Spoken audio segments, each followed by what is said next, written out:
नमस्कार दोस्तों, एनालाइजर एक में आपका स्वागत है। अभिनंदन स्वीकार कीजिए। दोस्तों हम 2000 शब्दों की सीरीज हम प्रारंभ किए हैं। इसी के अंतर्गत हम एक एक शब्द को उठाकर उसको कंसेप्ट के माध्यम से, एक लॉजिक के माध्यम से हम याद कर रहे हैं ताकि लंबे समय तक हमें याद रहे।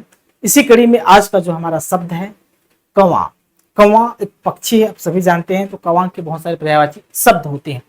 एक शब्द इसे पिसुन कहा जाता है। पिसुन, देखिए पिसुन से मिलता जुलता एक शब्द होता है ना। एक तो आपका दोस्तों पिसुन होता है, ये पिसुन का अर्थ कौवा होता है, और एक होता है प्रसून। ये क्या होता है जी? प्रसून। तो दो शब्द आपको कोरिलेट करके याद करना पड़ेगा।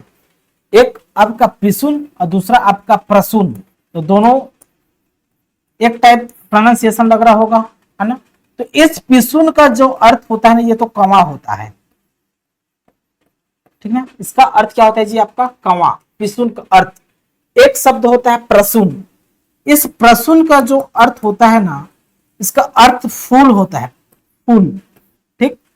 तो प्रसून का अर्थ क्या होता है? फूल होता है, जबकि पिसुन का अर्थ आपका कौवा होता है। इस बात को याद रखना है, ठीक।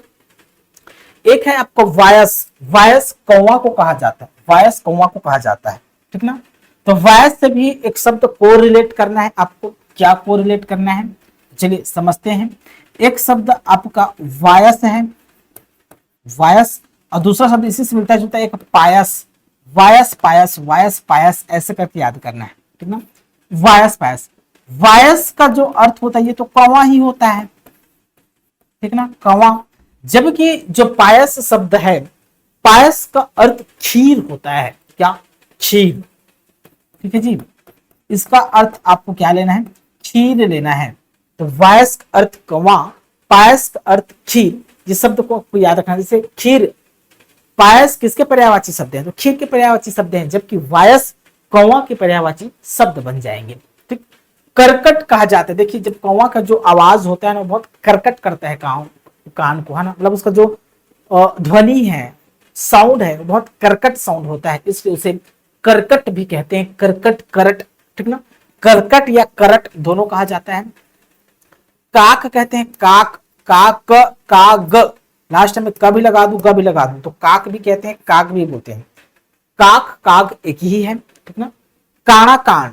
देखिए दोस्तों, ये जो कौवा है ना, ये ज्यादातर एक आंख से देखता है, ऐसे एक आंख से, है ना। इसी को काणा टाइप बोलते हैं। काणा मतलब कनवा, है ना। तो काणा, कान ऐसे भी बोला जाता है। कान मतलब कौवा, तो काणा, कान भी कहा जाता है।